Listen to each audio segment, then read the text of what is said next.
আপনারা ইতিমধ্যে অবহিত হয়েছেন যে আগামী 9 এবং 10 মে রোজ শুক্রবার এবং শনিবার দূতাবাসের একটি কনসুলার টিম সোহার, সাহাম এবং বুড়াইমি অঞ্চলে বসবাসরত প্রবাসী বাংলাদেশিদের জন্য বাংলাদেশ স্কুল সাহামে কনসুলার সেবা প্রদান করবে। উক্ত সেবা সুষ্ঠু এবং সুচারুরূপে সম্পাদনের জন্য আপনাদের সকলের সহযোগিতা কামনা করছি।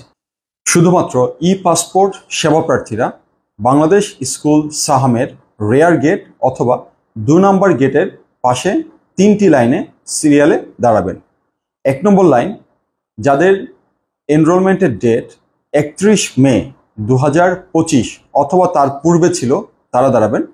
2 নম্বর লাইনে, যাদের এনরোলমেন্ট ডেট 1 জুন হতে 30 জুন পর্যন্ত রয়েছে তারা দাঁড়াবেন। এবং 3 নম্বর লাইনে, যাদের ভিসার মেয়াদ নেই শুধুমাত্র তারা দাঁড়াবেন। দূতাবাস শুক্রবার সকাল 8টায় আমাদের 3টি লাইনকেই একটি করে সিরিয়াল প্রদান করবে।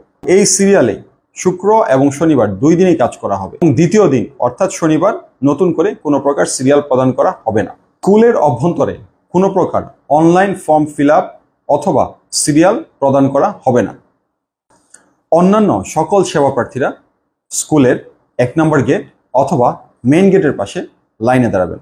উক্ত কনসুলার সেবায় যে পাসপোর্ট এবং মেশিন রিডেবল পাসপোর্ট বিতরণ করা হবে সেই সকলের একটি তালিকা দূতাবাসের ফেসবুক পেজে আপলোড করা হয়েছে এবং ওই তালিকায় সকলকে একটি করে সিরিয়াল নাম্বার প্রদান করা হয়েছে এবং এই সিরিয়াল অনুযায়ী আপনাদেরকে পাসপোর্ট বিতরণ করা হবে। উক্ত তালিকাটি স্কুলের 1 নম্বর গেট অথবা মেইন গেটের পাশে টানানো থাকবে। আউটপাস সেবা প্রার্থীরা অবশ্যই অনলাইন রেজিস্ট্রেশনের ফর্মের অ্যাপ্রুভাল কপি নিয়ে আউটপাসের জন্য আসবেন। মহিলা এবং শিশুদের জন্য শুধুমাত্র শুক্রবার নামাজের পর অর্থাৎ দুপুর 2টা হতে পৃথক ব্যবস্থা রাখা হবে। শৃঙ্খলার সহিত কার্যক্রমসমূহ বাস্তবায়নের জন্য আপনাদের সকলের সহযোগিতা একান্তভাবে কাম্য। আকর্ষণীয় রেট ও দারুণ সব ডাটা বান্ডেল পেতে আজই ব্যবহার করুন ফ্রেন্ডলি সিম।